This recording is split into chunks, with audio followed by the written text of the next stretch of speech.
এখন কথা হবে অমরশুমি মুভির গান মণিহারা গানটা নিয়ে। গানটা র্যাপের সঙ্গে একটা মেলোডি রেখে কষ্ট দেখিয়ে যেভাবে দেখানো হয়েছে বেশ ভালো লেগেছে। গানটার যে র্যাপের যে সে করেছে অভিকিশম এবং গানটার যে লিরিক্স এবং গান গিয়েছে সেখানে হচ্ছে ডিসি চন্দ্র, পুরো ব্যাপারটা আমার দারুণ লেগেছে। আর এখানে আই থিঙ্ক সোহিনী মরে যাওয়ার পর যখন লাইক বিক্রম ডিপ্রেশনে রয়েছে ওই বাড়িটা, যেখানে কেউ এখন থাকে না, সোহিনীর সঙ্গে থাকতো, সেখানে বসে মদ খাচ্ছে অল দোজ থিং, দেন ও আই থিঙ্ক কোনো পাব বা ক্লাবে যাবে, সেখানে মদ খেতে, সেখানে গিয়ে একজনের সঙ্গে দেখা হবে, সে হচ্ছে দিব্যাসের ক্যারেক্টারটা, এবং তার কাইন্ড অফ প্রেমে পড়বে বা সামথিং, এবং তারা ইন্টিমেট হওয়া শুরু করবে, এবং সেই বাড়িতে যেখানে সোহিনীর ভূতটা ওকে দেখছে এরপরে কি হয়। এবং গানটার মধ্যে একটা মজা আছে যে দুঃখ বেদনা এবং কিছু একটা নতুন কিছু ইনোভেশন পাওয়া, ঠিক আছে, সব মিলিয়ে একটা মজা রেখেছে গানটা। গানটা যে বিটগুলো, যেই র্যাপিং করা হচ্ছে, র্যাপটা শুনতে ভালো লাগছে, গানটার লিরিক যখন নর্মাল চলছে সেটা শুনতে ভালো লাগছে, ভিজুয়াল যেটা দেখা সেটাও ভালো লাগছে।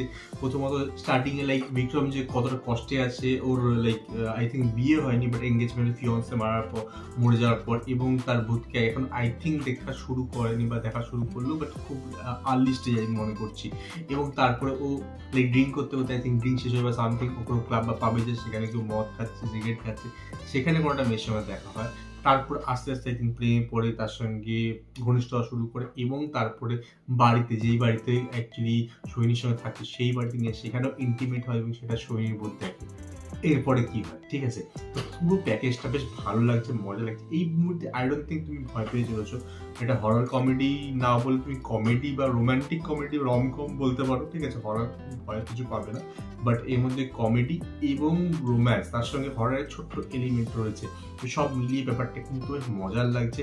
আমার কিন্তু বেশ ভালোই লাগছে, গানগুলো ভালো হয়েছে এবং স্টোরিটার মধ্যে কিছু ইউনিক ব্যাপার রয়েছে, তো সব মিলিয়ে আমার তো বেশ ভালো লাগতো। তোমরা গানটা দেখে তোমাদের কেমন লেগেছে আর মুভিটা সম্পর্কে তোমার কতটা এক্সাইট, আমি কমেন্ট নিশ্চয়ই জানাতে পারো। আর আমার সাথে নেক্সট ভিডিও দেখুন। গুড।